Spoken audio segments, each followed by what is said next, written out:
Hello, welcome to the video. This is the MFA Houston in Houston, Texas. And they have three buildings here. And this one is the Beck building. And first we see this Egyptian ibis. And they have some more Egyptian artifacts here.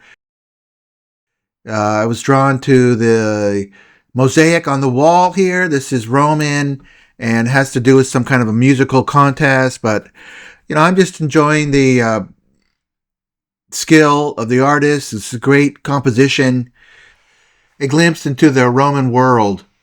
When you walk through a museum, you've got to be able to maneuver your mind through all these different civilizations from the past. So we went from Egyptian to Roman, and we're going to visit some more civilizations going forward.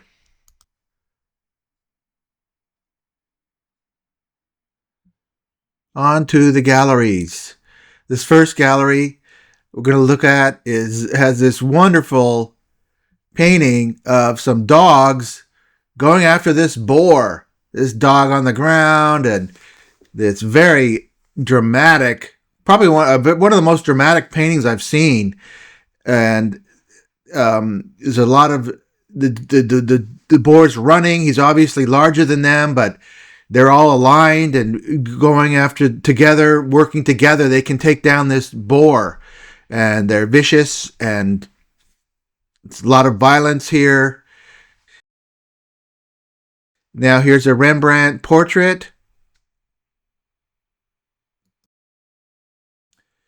This one is the children of the King Charles I. So this is a gigantic dog here.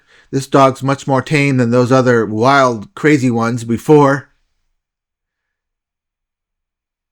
But scan a little bit, look at their faces and the costumes. This is the royal family.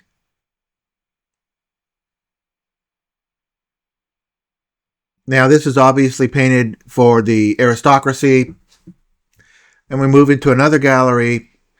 And, I see all these paintings when I walk into a gallery, and I just go to the ones that I'm interested in that capture my eye.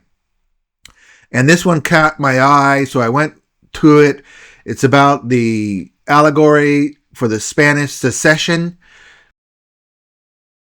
Secession has to do with who is going to be the ruler of Spain. So I was just drawn. It's actually a very busy painting, but it's kind of musical, and I saw a lot of interesting things in it. So this is just the kind of thing that interests my eye.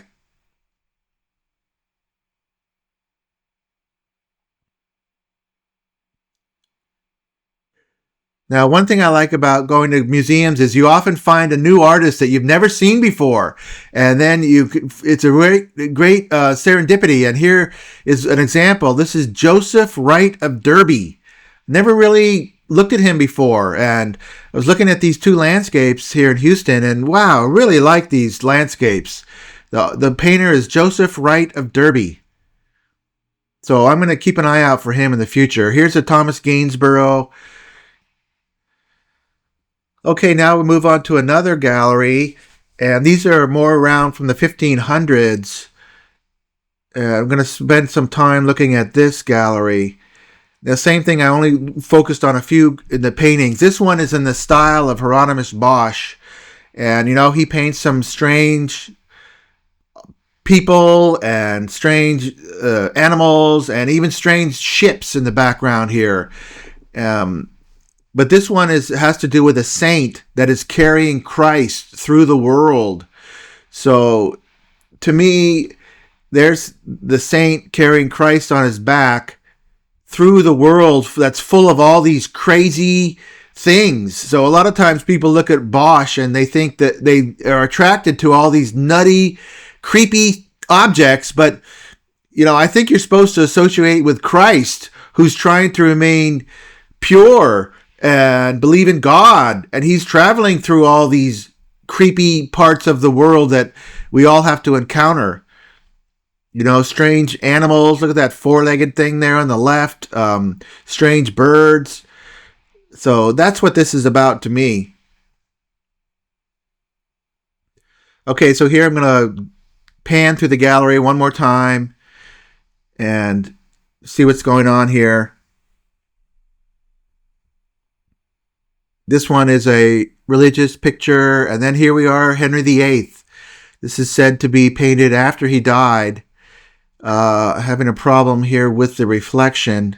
Yikes. Try to get an angle here.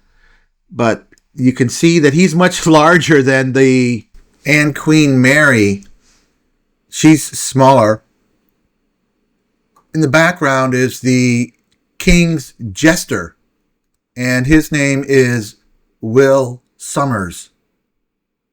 So, I really like Henry VIII paintings. They add a lot to his reputation. Now we move on to these two portraits. This couple is the Viscountess of Falkland on the left and the Viscount of Falkland on the right. They lived between Elizabethan times and the Jacobean times. She was very well educated, and she wrote a play that was was the first published play by a woman printed in England. Now, he was like the Lord Deputy of Ireland, but after they separated, he went on to do other things for the king, and I really like these two portraits. They're really absolutely majestic and shows a good example of a high-ranking couple during this time in history.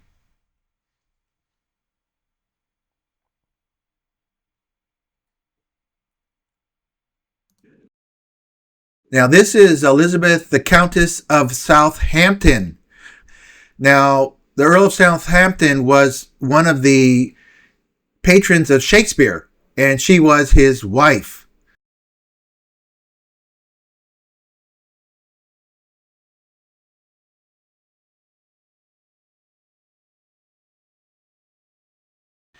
Now we move on to another one. Now, these paintings here, these are so decadent. Like, I try to look at these, and I can't figure out who would like this. I look at them and I just baffled by how anybody would like this kind of stuff. I just don't get it from the man's point of view, from a woman's point of view. I'm baffled. If anybody has any ideas how to appreciate these, let me know in the comments. So that's all I have in this video. Thanks for watching.